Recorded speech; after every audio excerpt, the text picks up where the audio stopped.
Amy, let me tell you about a magical place that is so exactly designed to be enclosed space, year-round fun for the whole family that I bet you already know what I'm going to say before I even say the name. Let's say it together on 3. 1, 2, 3. Great Wolf Lodge. You got it, Amy. My kids loved Great Wolf Lodge when we went. You probably already know that it has a huge indoor water park with a wave pool, lazy river, a bunch of massive water slides. But then your pack can hit the other attractions because, wait, there's more. Great Wolf Lodge has adventure-packed attractions like Magi Quest, a live-action game kids can play throughout the lodge, plus the Northern Lights Arcade. Spent some quality time there, so your kid who loves the lazy river and your kid who loves fantasy games will both have a great time. Great Wolf Lodge also offers great dining options and complimentary daily events like nightly dance parties, all under one roof. Unpack the car once and you're settled in to have fun. And with 22 lodges across the country, you're always a short drive away from adventure. We've both had such great times at Great Wolf Lodge, so bring your pack together at a lodge near you. Learn more at greatwolf.com and strengthen the pack. My coping mechanisms aren't working. What fresh hell? Laughing in the face of motherhood. Moms are crazy because kids make them that way. With Margaret Abels and Amy Wilson. One shouldn't really be in a corn maze without some children with you. A podcast that solves today's parenting dilemmas so you don't have to. I felt like a freak.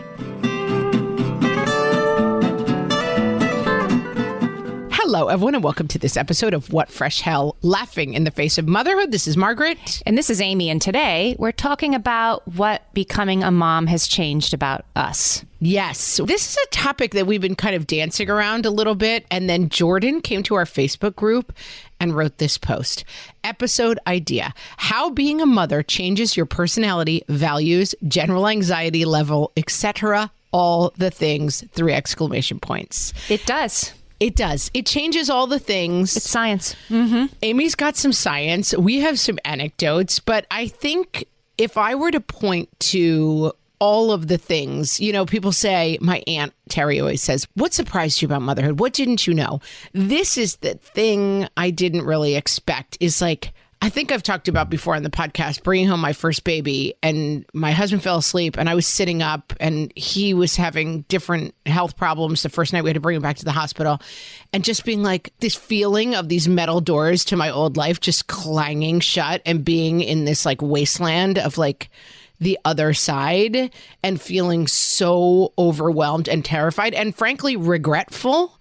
That what have I done? What have I done? I used to be happy and now I have a baby. And part of that was some postpartum hormonal stuff, but there is something pretty deep about how incredibly your life changes after having a child. I felt like I changed more than my life. I mean, clearly my life was different, right? And I felt myself sailing away far, far away from my friends who didn't have kids yet. Like they would come see the new baby once and then it was like, okay, we're going to go back to our old lives. And, you know, I can't, everything's changed. We have stuff to do. Right. But what I sort of felt more keenly was sort of the difference in me. And then when I thought about it more, I'm like, have I changed, or is it just that my coping mechanisms aren't working in this new way? The things that brought me to this point will take me no farther now that I've become a parent. I think both are true. Like, give me an example of that.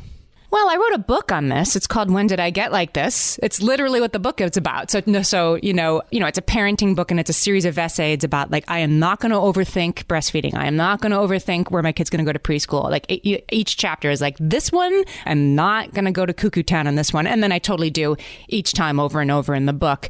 And, you know, I sort of argue that it's my assignment, but I also argue that like that worked for me. Like that was the kind of kid I was. I was, you know, a total Girl Scout, you can do it, just work hard enough and you will succeed. And, you know, parenting's not like that. And so I think I was trying to apply my old sort of Tracy Flick type A traits to something that doesn't work that way. Yeah, that's interesting. And I think it's exactly right. I think for me, I was 37 years old when I had my first child, and I had a very fun life. And I think that I had a life with a lot of freedom and a lot of independence and kind of just doing whatever I wanted. And I felt this overwhelming sense with a new baby that like I remember he was born in late September and we were sitting and watching the World Series a couple days later. And I remember just looking at the crowd at the World Series and thinking like, how are these people at a baseball game? I guess they never had a child. Like I had this feeling of like, I'm never going to do anything again. I would look out the window and people were like smiling and walking down the street. And I would just feel like, why am I in baby prison? I felt I could not conceive of myself with a baby in the world. It seemed absurd to me. Should we talk about some of the ways that your brain actually changes one's brain? Because I think this is fascinating. So to cut to the chase, yes, everything changes once you have kids, and there are actual changes to the brain. So I got most of this stuff from Adrienne LaFrance, wrote an article for The Atlantic called "What Happens to a Woman's Brain When She Becomes a Mother?"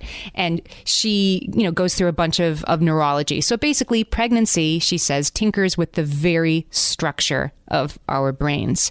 That gray matter becomes more concentrated. Sounds important, whatever that means. Sounds important. That regions that control empathy and anxiety and social interaction light up. Mm-hmm. Like sort of it takes a village thing. I guess we lean into that stuff more. It's funny because I felt that new parenthood was very isolating. But maybe that's it. Maybe like my anxiety region fired a little too much. Yeah. Well, so your amygdala, there's more activity in your amygdala, which is a little bit of your lizard brain, your lower level brain activity. It makes you hypersensitive to your baby's needs. And so the amygdala lights up. And then there's also more hormones. And we all know that, right? Like your hormones are racing.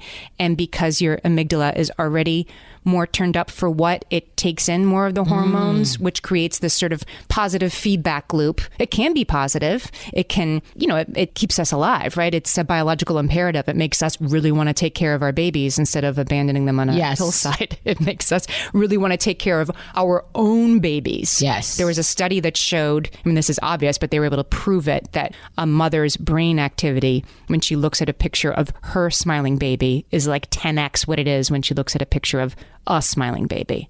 That we react much more to our own baby. But all this stuff can kind of go too far, right? That there's more activity, there's more amygdala, then it can get imbalanced, and that leads to postpartum anxiety, postpartum depression, which are real and terrible, but I think there's a continuum. Yes. Right? And your anxiety, I've heard you talk about it, your anxiety sort of turned up after becoming a mom in sort of new ways. Oh, absolutely. I guess I was anxious beforehand, but I was never diagnosed with postpartum anxiety, but I had ferocious sleep problems. I don't know. Motherhood messed with me in the beginning. And I will say it's gotten so much better.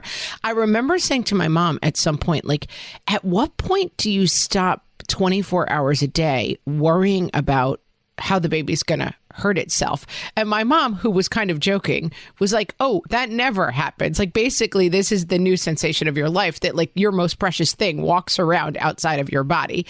And I started bawling and she was like, okay, let me back up. Like, actually, it gets much better, but it has gotten much better. But I would say my general anxiety set point in my entire life ramped up. What did I have to be anxious about before? Like getting to the bar on time to hang with my friends, like getting a script turned in, Well, like, would you ever make anything of yourself, right? Like, are you going to find the right person? Are you going to be... I feel like I just had never even considered I went scuba diving once in my entire life, and we were by the Marianas Trench, which is like the deepest part of the ocean, and it's off of Bahamas. And you literally see this edge, and like you see the bottom, and there's like little coral and fish, and then there's a line, and beyond that is like this darkness. Like it's a shelf on the ocean floor that goes down like 300 miles or something crazy. I have no idea. I'm sure that totally wrong, but 100 bajillion miles.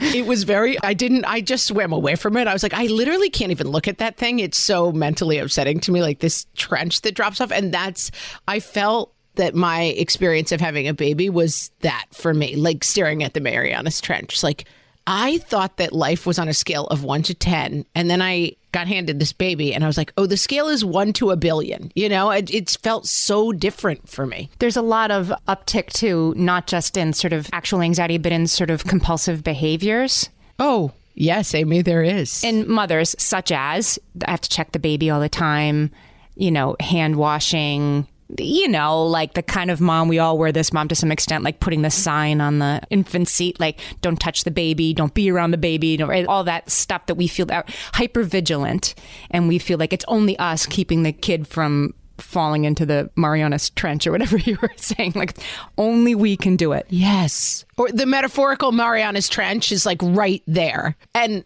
it's interesting because I've always had some OCD behaviors in my life that were very manageable, but I was always like, oh yeah, I do this weird thing before I go on stage where I have to like tap my foot 4 times, whatever.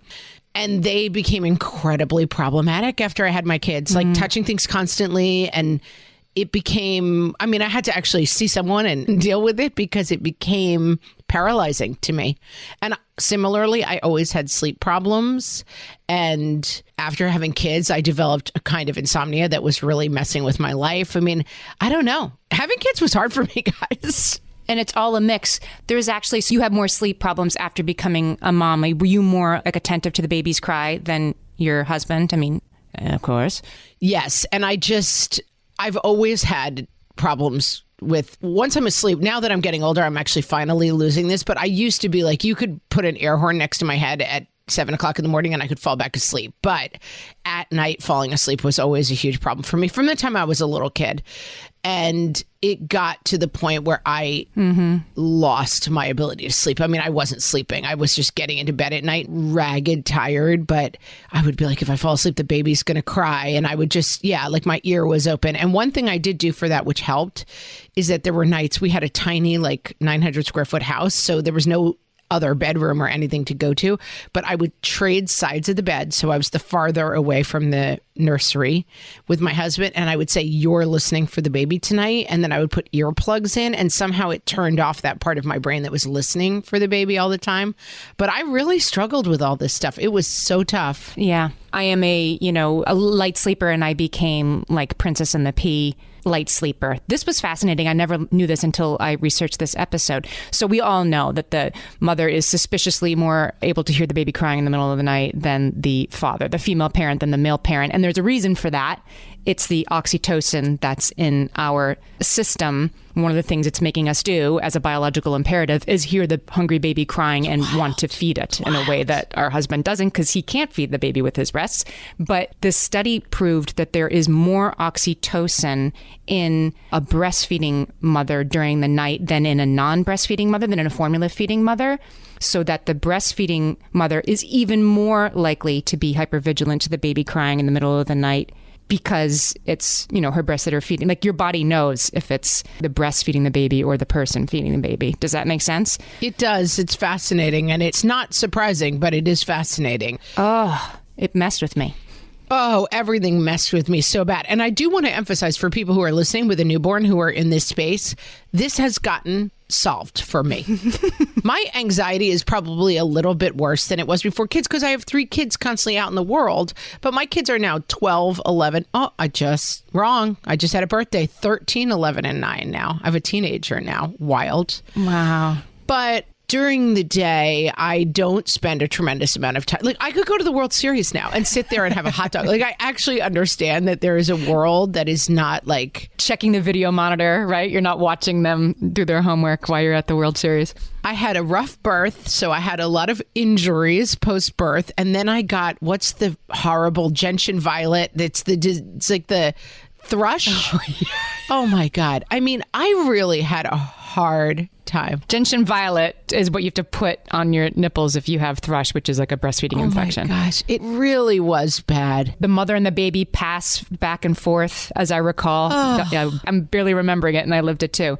The baby has the infection in its mouth, and the mom has it on her breast, and you'll just keep feeding it back and forth unless you put gentian violet, which you can only get at one store, and it costs $36, as I recall. It was a thing and a thing. My sister-in-law has a new baby, and I was just looking at the baby, and it's a girl, as my third was. And I was saying to my husband, why don't I have any memories of having a girl baby? Like, I know I had one. At least a year I had a girl baby. She's here. But it's truly like I was out of my mind. At the time, I had a 3-year-old and a 2-year-old. And I truly don't even remember the days. And I know they weren't joyful days. I've said before, I went back to visit the house recently where I had the babies, thinking I would be like, oh, the house. And I went back and stood in front of that little 900 square foot house where I had 3 kids under 4, 3 kids under 5. And the feeling that washed over me was dread and despair. And it was really interesting to me. Like, oh, I really didn't have a great time having little babies all together. And now that they're older, I'm liking my life a lot more. It definitely gets easier. And the things that I learned about myself and my, anxiety and my perfectionism, once I dealt with them, it definitely made things easier, but it still changes you. Like, there's still things. My oldest is almost 19 years old, and I'm still a different person than I was before I became a mom. Absolutely. It changes. I want to put in people's path because I'm talking about like my very difficult experience of having very young babies, that I did not stay in that place, but it absolutely changes you. And we're going to talk about some of those changes when we come back. For some of us, tax season is one of the only times that we look at our finances fully. And once it's over, well, that was terrible. And it is completely understandable not to want to think about it for another whole year. But using Monarch and being intentional with your finances in an ongoing way helps you see where your money is going and how you can put your refund to best use. We are here to tell you, simplify your finances with Monarch. Monarch is the all-in-one personal finance tool designed to make your life easier. It brings your entire financial life, budgeting, accounts and investments, net worth, and future planning together in one dashboard on your phone or laptop. Feel aware and in control of your finances this tax season and get 50% off your Monarch subscription with code FRESH. As you know, my husband and I are preparing to send, 3 kids off to college, and I cannot tell you how helpful Monarch has been in showing us our full financial picture, helping us to track our spending and reach important savings milestones. Our weekly meeting, Amy, it's now run by Monarch. Love it. Achieve your financial goals for good with Monarch, the all-in-one tool that makes money management simple. Use code FRESH at monarch.com for half off your first year. That's 50% off at monarch.com, code FRESH. At DSW, we ask the important questions, like, what shoes are you going to wear? Whether you're prepping for wedding season, festival season, or just planning the ultimate vacay, the right shoes can make or break an RSVP. So own the moment. You've got big plans, and we've got just the shoes. At the perfect price, of course. Get ready to get ready with Designer Shoe Warehouse. Head to your DSW store or DSW.com today and let us surprise you. Amy, we went to our Facebook group, which is at facebook.com/groups/WhatFreshHellcast. Or you can always just search What Fresh Hell Podcast group in your search bar and it'll take you right there. And Jordan actually put up this thread asking about how it changes you. And we got some really interesting feedback. I was expecting like it makes you anxious. I was expecting a lot of things, but there were a couple ones I was like, I would have never thought of that. Okay. But let's start with Sina, who says it all. It changes the blood running through your veins, 100% changes your being. She says she loves the idea for a podcast episode. And I think we get it, right? It is an extraordinary change. Yeah, it is. I mean, you're always thinking about these other people, even when they turn into big little people, even when they're around, even when I'm at the experience now where one of my children doesn't live at home anymore, but there's still this like an extremely long thread, but there's a thread that connects me to that child, at least in my head. I'm not sure my child feels the same way, but I'm like letting the kite out. I think probably what's interesting is that your child doesn't feel the same way, and that's appropriate. That's right. We just lost our family matriarch. My Aunt Eileen passed away and just was at her wake and funeral and talking about all my life. I always heard, Aunt Eileen, she had been pregnant with her 6th child, and then her husband died very unexpectedly in his 40s, died of a heart attack. And I heard that story my whole life. Like, oh yeah, Aunt Eileen, her husband died when she had these many children.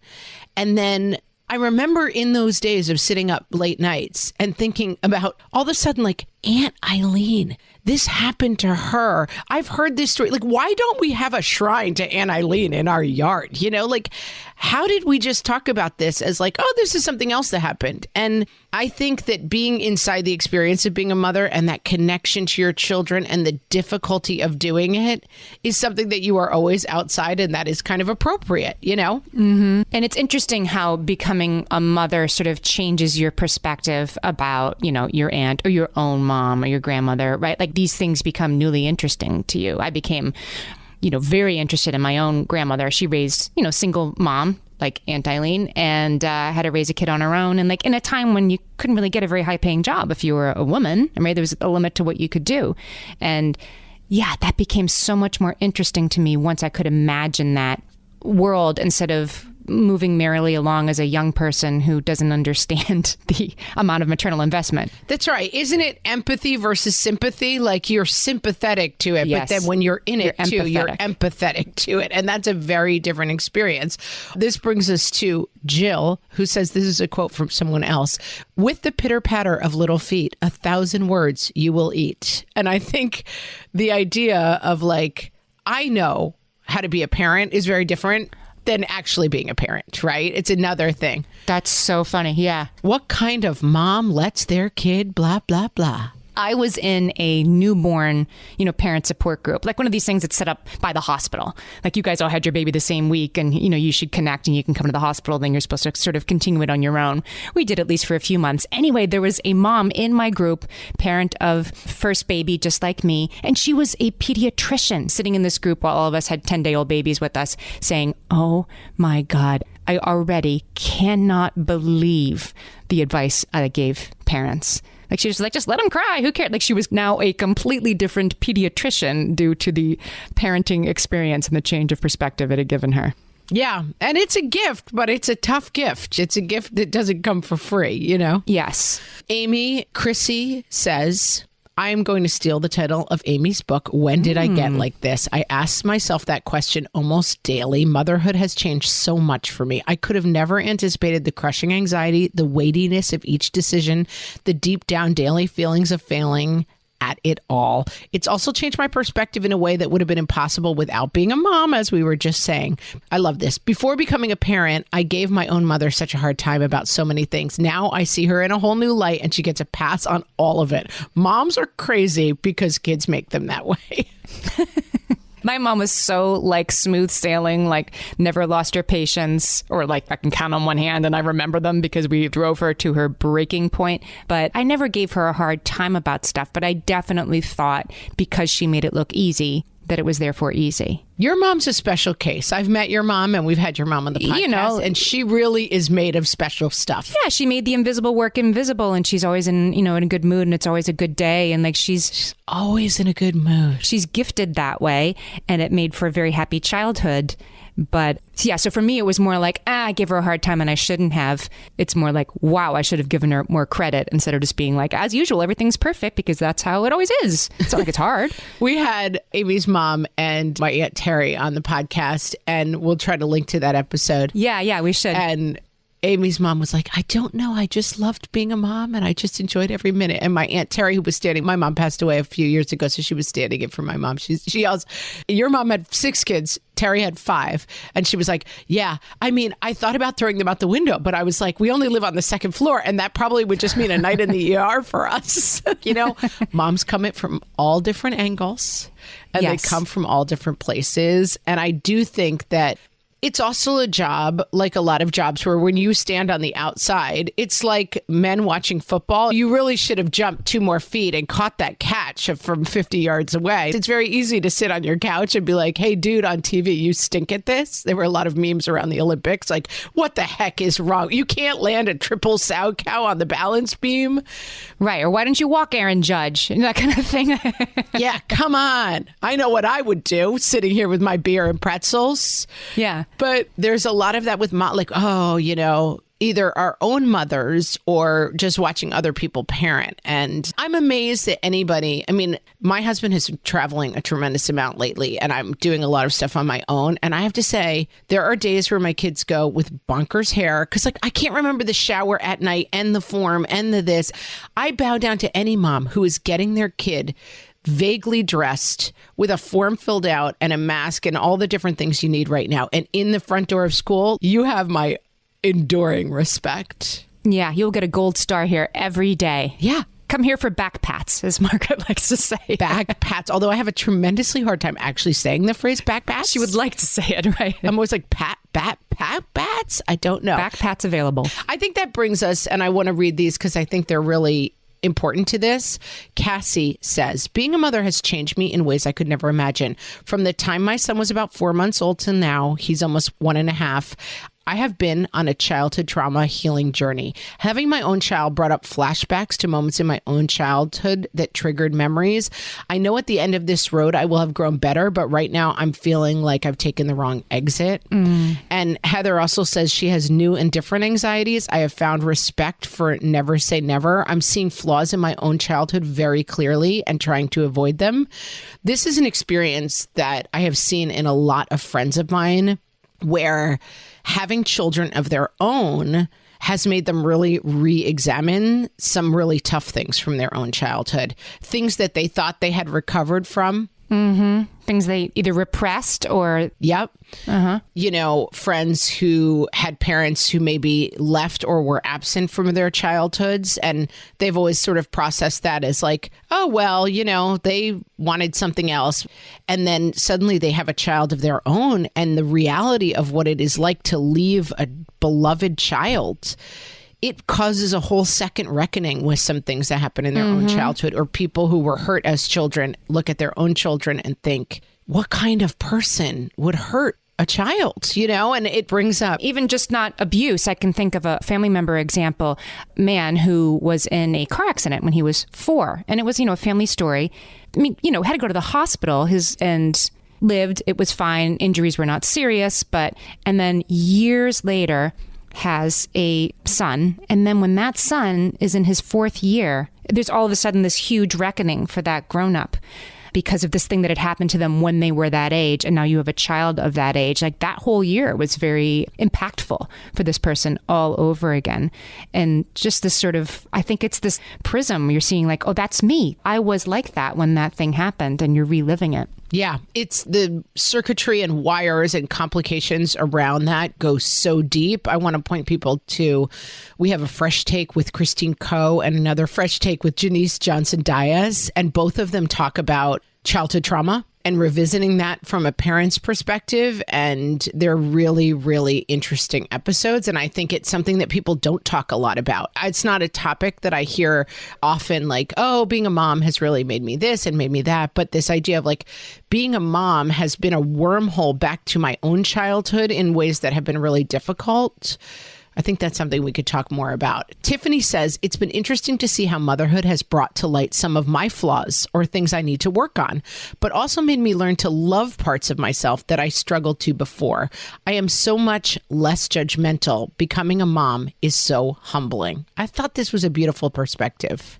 Gosh, I don't really identify, Tiffany, and I wish I did learn to love parts of myself and become less judgmental. It sounds like a thing to move towards. I feel like I do relate to this, that like, I think that I had this whole reckoning with myself. And I've had this in other aspects of my life, that I have a strong self-identity as like fun and carefree. I think for me, being handed this baby was like, that's the death of the fun person. Now I become the mom person who's not fun. And right. Or the factotum of the fun having, right? Like you're holding the bag for the fun. Yeah, I'm holding the bag for the fun. And I have been very happily surprised. And Tiffany made my day by kind of reminding me of this, that some of those skills have really translated well into being a parent, you know, that like I am kind of the person who's like, let's all get dressed in silly outfits for Star Wars Day and march through town, or even much smaller examples that like I have found that my ability to be a kind of bringer of fun in this way It's very well suited to motherhood. And I have loved, I love going to a pumpkin patch. I'm like, this is one of the best days of my year. And I wouldn't be able to do this without the excuse of having my kids with me. One shouldn't really be in a corn maze without some children with you. No, one should not just be running around a corn maze as a middle-aged lady, but here I'm completely allowed to be there. And I identify with this to some degree of oh, I'm not good at being organized, and I am always the mom who gets the 7th call that's like, remember that form? I am that mom, and sometimes I feel kind of ashamed of that. Oh, I'm such a loser. I can't get the forms right. But it's also helped me remember that I also bring a lot of joy to our family by being the person who's like, hey, here's a silly idea. Let's go for it. Let's jump in an RV. Let's do these things. And I try to remember to hold both of those things. I guess for me, this sort of makes me think of I'm a very driven person, and I was very focused on myself and my career before becoming a parent. And then as soon as the kid was born, I was focused on the kid. And in a way, that's great because it immediately meant when I was still acting, who cares if I didn't get the call back? Who cares if I didn't get the job or the Hollywood meeting that didn't lead anywhere? Who cares? Who cares? Who cares? Because you always had something more important going on at home. And that's been the greatest gift for me as a parent. All the stuff that I thought was so important isn't when you have this fullness elsewhere in your life. But I guess it can become problematic when you start to lean too much into the sing out Louise. If I then put all my pressure into, that's from Gypsy, it's all about it, stage mom. When you start to put too much focus on making your kids achieve the things that you didn't, then that would be problematic. So, watch me on that. Yeah, but like all things, there's a sweet spot. But I do think that perspective, and I think both of us were striving career-wise in ways that weren't always 100% successful and not exactly the way we wanted. And being able to see the gift of oh, this life is really deep and interesting, this life with kids. I want to come back and talk about more things that surprised me in these comments. All my kids learned to swim when they were little. It was super important to me that they be confident and safe in the water.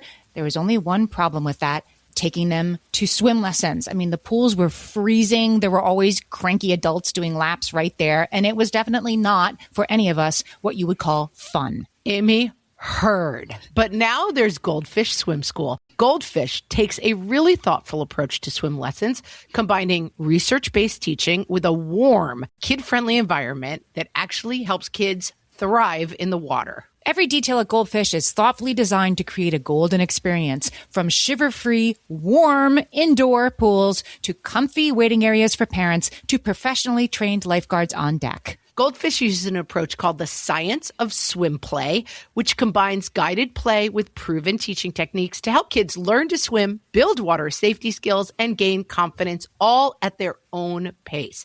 Lessons are designed to meet kids exactly where they're at. If you've been thinking about swim lessons or just wondering where to start, this is a great opportunity. Right now, Goldfish Swim School is offering a waived membership plus your child's first lesson free at participating locations. Just visit goldfishswimschool.com/free to find a location near you and enroll using promo code FREE. That's goldfishswimschool.com/free, promo code FREE. Amy, when I'm having a good hair day, it usually makes my whole day better. And that's why on every day, I'm taking Nutrafol. Nutrafol is the #1 dermatologist-recommended hair growth supplement brand, and it's the #1 hair growth supplement brand personally used by dermatologists. Nutrafol's hair growth supplements are peer-reviewed, NSF certified for sport, and clinically tested. Nutrafol offers multiple formulas for men and women, tailored to different life stages and lifestyle factors, so you get support that's actually right for you. Adding Nutrafol to your daily routine is easy. Order online, no prescription needed, with automated deliveries and free shipping to keep you on track. Let your hair be one less thing to worry about. See visibly thicker, stronger, faster-growing hair in 3 to 6 months with Nutrafol. For a limited time, Nutrafol is offering our listeners $10 off your first month subscription and free shipping when you visit Nutrafol.com and enter promo code LAUGHING. That's Nutrafol.com, spelled Nutrafol.com, promo code LAUGHING. And now, you before kids versus you after kids. From the What Fresh Hell podcast. You before kids. Okay, we're meeting at my place at 10:30 p.m. to start getting ready so we can be at the club by midnight. You after kids. Book club starts at 8? if I come, I'm wearing my pajamas. You before kids. This movie is incredible. It's a dark tragedy about a family who starves to death while trying to make their way across the mountains during the Western migration.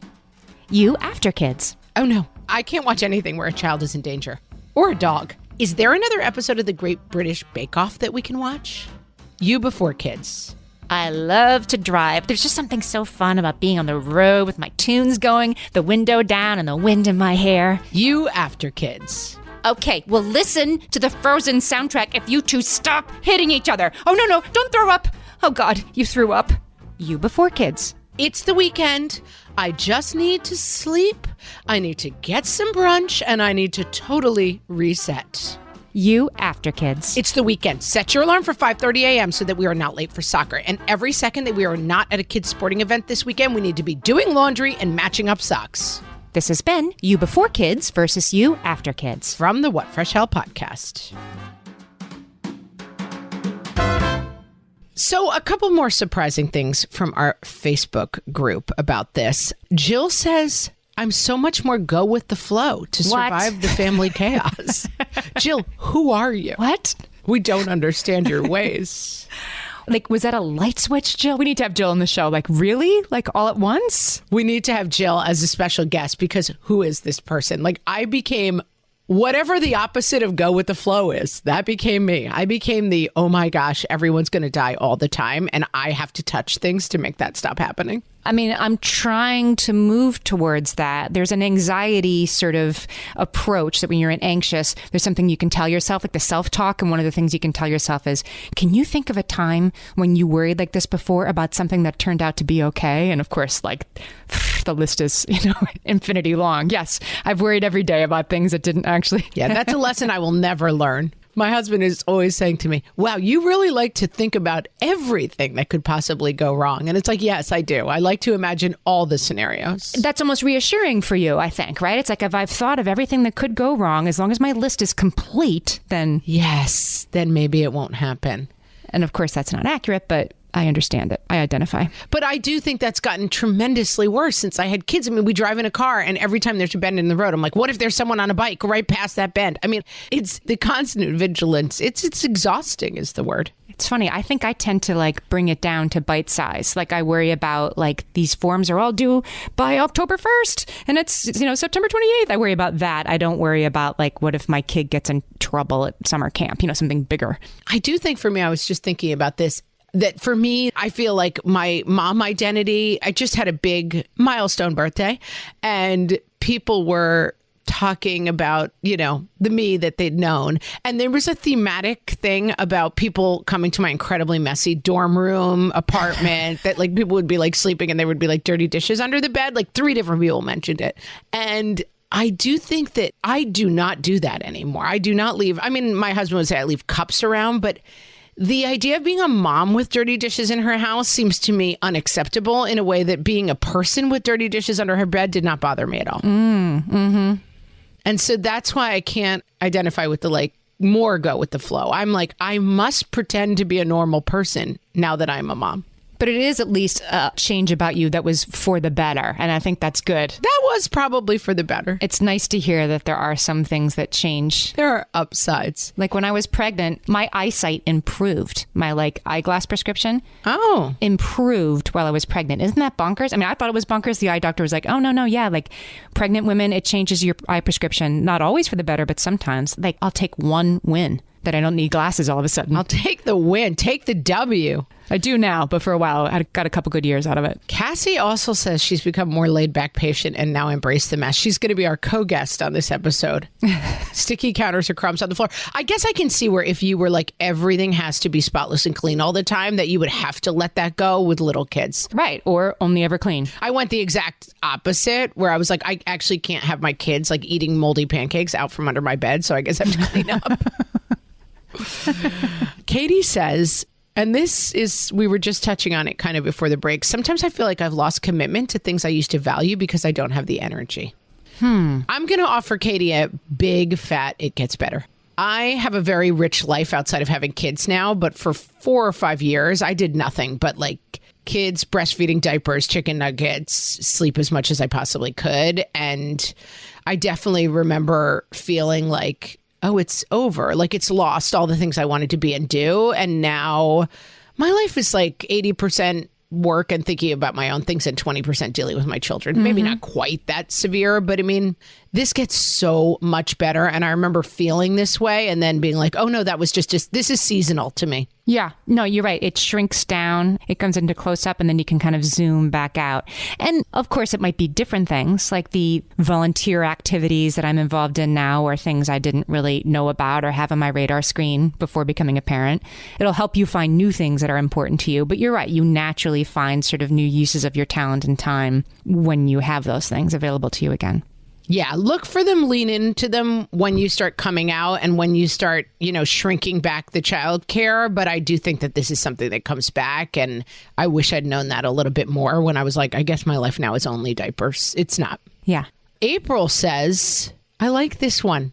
I became so much more confident and bold. I was super shy, but realized that I made a human, so no reason to let anything hold me back. I've spent most of my motherhood fixing myself and removing barriers. This is interesting that both says that she's more confident and bold after becoming a mother and that she has spent a lot of time fixing herself after becoming a mother. Those sound contradictory to me, but maybe not. But maybe what she was fixing was this thing of like, not taking room. Yeah, okay, yeah, it's literally that. I love this. And I feel like this is something that I think naturally happens to a lot of women as they get older. You will hear people say, no blanks left to give as you get older and older. And I think that, yes, being a mom is part of it. Like, I can really do amazing things. You've done amazing things by creating a human or bringing up a human. And I like to see that April is finding her confidence in that. It's cool to me. That's interesting because honestly, I think that becoming a mother made me more reticent because of that, like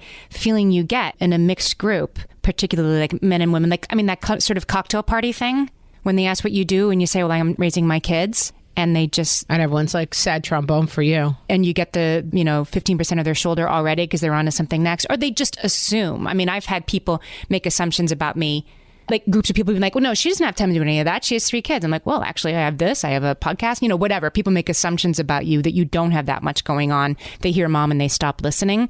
And it makes me mad, but it does sort of affect my self-confidence, I think, still. I think a lot of this stuff is starting points and ending points. And I think that's right. I mean, my mom always says that. My mom was in her 30s working in a very high up position in Washington, D.C. in the government. And then had 3 kids and she was like, I disappeared. I think she never really felt that same level of importance. And this was in the 60s, 70s, 80s. And so I think it's interesting. But I think we should all take a lesson from April and try to find that thing of like, hey, you've done a miraculous thing, whether you had your baby, adopted your baby, like you have taken care of a human being.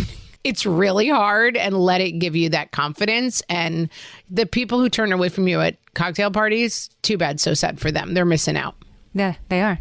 We cannot leave any talk about how we've changed. We've talked about it already for ourselves. But yes, many people said anxiety was big for them. Erica says, can't forget anxiety and insomnia. Jess says, so much anxiety. Steffi says, I had no idea it would be this bad. And Andy says, it's so hard, so much anxiety and stress about being a good mom without losing your mind. And that's it, though. That's what Melanie just said. She says there's so much anxiety about how to be a good mom without losing your mind. It's like you're putting in like 3 steps. Like you're feeling the anxiety about feeling the anxiety. And that gets in the way. Like, why am I like this? Okay, well, stop worrying about that and start being less anxious instead of feeling bad that you feel anxious. Agree. And I also think it goes towards your frequently made point that the pain is in the gap. Yeah. That the pain, I was very ambivalent about becoming a mom, honestly. I saw 2 paths stretched out before me, one where I did not have kids and one where I did have kids. And I thought they both looked pretty good.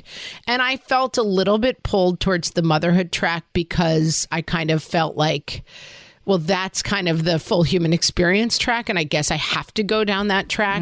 But I was not somebody who was like, kids are going to be the be all and end all of my life. I did not identify as a mother strongly before having kids. And I think for me, that initial burst of misery when becoming a parent, part of the thing that made it super difficult was feeling like I was an alien human being who was missing out on the, like, my baby slid down the rainbow straight from Jesus's arms, and I was supposed to be like, you know, frolicking all day with like my muslin gown and my angelic smile. And I felt like a freak, you know, I felt like, oh my gosh, maybe this wasn't the right thing for me to do, because I don't feel that way. I feel anxious and miserable and really bummed out. And I think that what I have to offer younger moms who are in that space now is, for me, it got so much better. I was not a person for babies. I still am not a person who sees a baby and like, oh, let me get my hands on that baby. I think they're cute and all, but I love hanging out with my grown-ish kids right now, but I did not love being surrounded by little people with very high needs. And my anxiety was awful, and it's gotten a lot better. I am totally the opposite. No surprise. That right? That because we're the opposite always, that I like wanted to be a mom like ever since, non-negotiable, you know, babysitting since second grade. Like I was ready for this. And I was, and it wasn't the like, how am I going to do this? How am I going to parent this baby thing I found hard, but I still found things hard, right? I brought into it all the love and expectation, and I knew what I was getting into, and it was exactly what I thought I was getting into, only of course harder.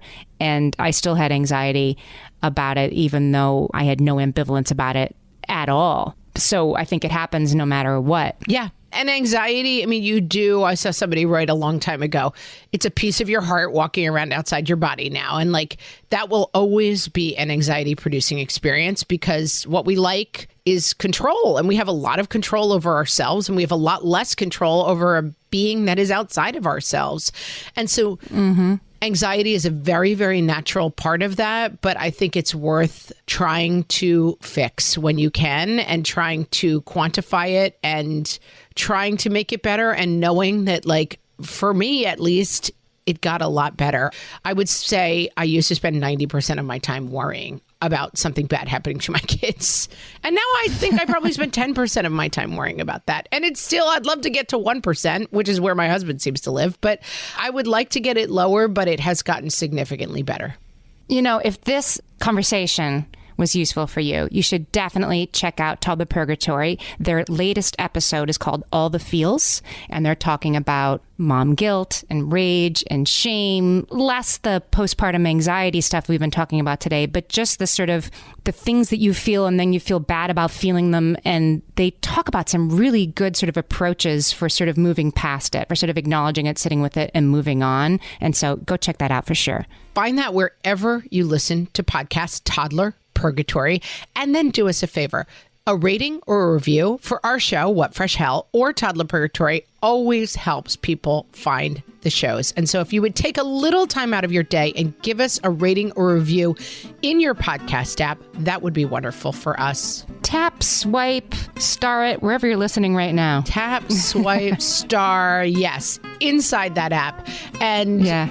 We thank you. This was such a good conversation, and we thank you guys for listening, and we'll talk to you next time. So long.